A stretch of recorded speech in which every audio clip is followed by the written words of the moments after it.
By the time you're watching this video, Mars Attacks is out, and that is a weird thing to say after working on the game for 3 and a bit years now. If you've been following along the videos, if you haven't and you're just discovering it now, it's available in early access. It's been a huge amount of work, so for everybody that's bought it, then a huge thank you, and if you haven't bought it, then please go and buy it. Steam heavily favors games that perform well in their first couple of days, so we'd really appreciate your support.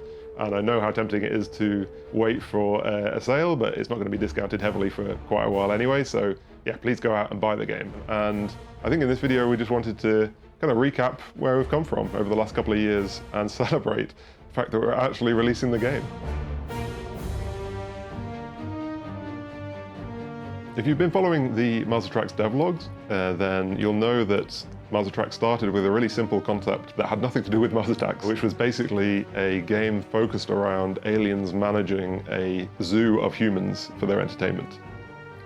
We were coming off the back of This Means Warp, which was our first game that I developed with my friend Matt, and decided that we wanted to expand the studio and really build something that wasn't achievable from just the two of us.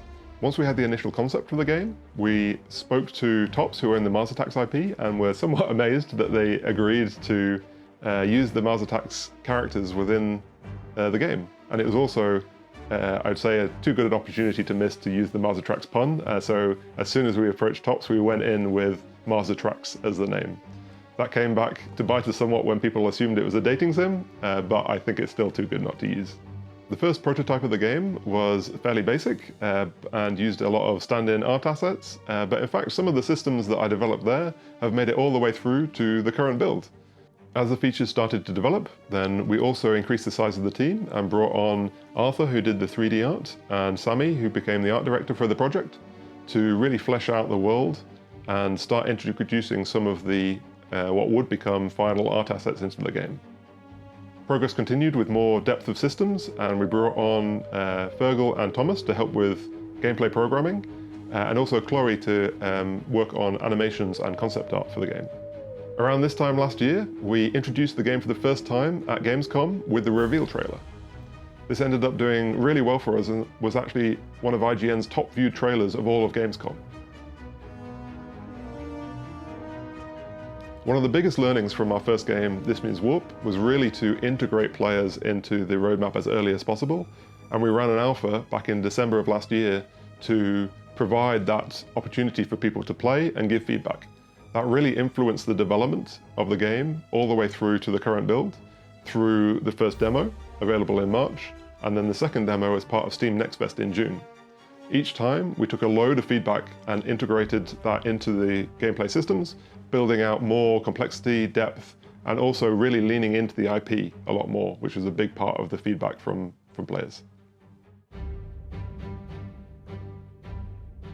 If you played the most recent version of the demo, then you know we've expanded the expedition system for acquiring humans and built out more research and experiments that you can do on them, as well as different enclosures and a financial management system within the game, and also integrated the workshop. So if you are not wanting to put a human within your park, you can disassemble them from your inventory and create gruesome rides and amenities from their body parts. For early access, we've taken this a lot further as well.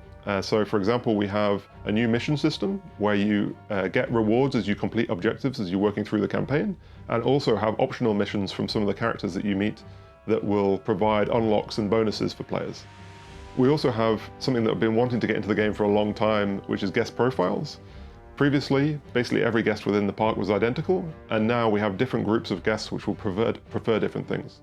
This is really good for changing up your playstyle, because you might have designed a park that is really satisfying to the guests that you've had so far, but then a different type of guests start appearing, and you really have to think about how you adapt your park to their needs as well.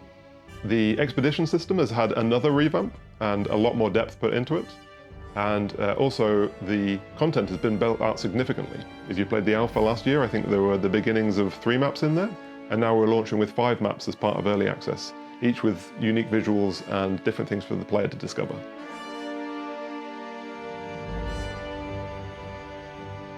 We're planning to do early access for probably 9 months, and the idea really is to continue to shape the roadmap based on player feedback. The reason that we're doing early access is a continuation of building in that feedback. So we're not really looking just to polish up some final bugs and systems. It's really to make fundamental changes based on feedback. So the roadmap is relatively flexible as it stands. Please let us know your ideas and what you think of the game and what can be improved, because we really do take those into account and build out the development plan for the game based on that feedback. If you've been following along with development, then there is a supporters edition available, and there's a really cool art book with a load of concept art and illustrations and some stuff that you're not going to see in the game, as well as the soundtrack. There is a behind-the-scenes featurette with even more insight into the making of Master Tracks, and there's also a space age enclosure, which our Discord community voted as what they'd most like to see added to the game. So to wrap it up, I'd just like to say a huge thank you to everybody that supported the game so far. And if you haven't already, please consider buying it. It makes a huge difference, and we really appreciate it. We'd love to get you involved with the progress of the game throughout early access and hear your suggestions and ideas and integrate them into the roadmap. Thanks very much. I'll see you in the next one.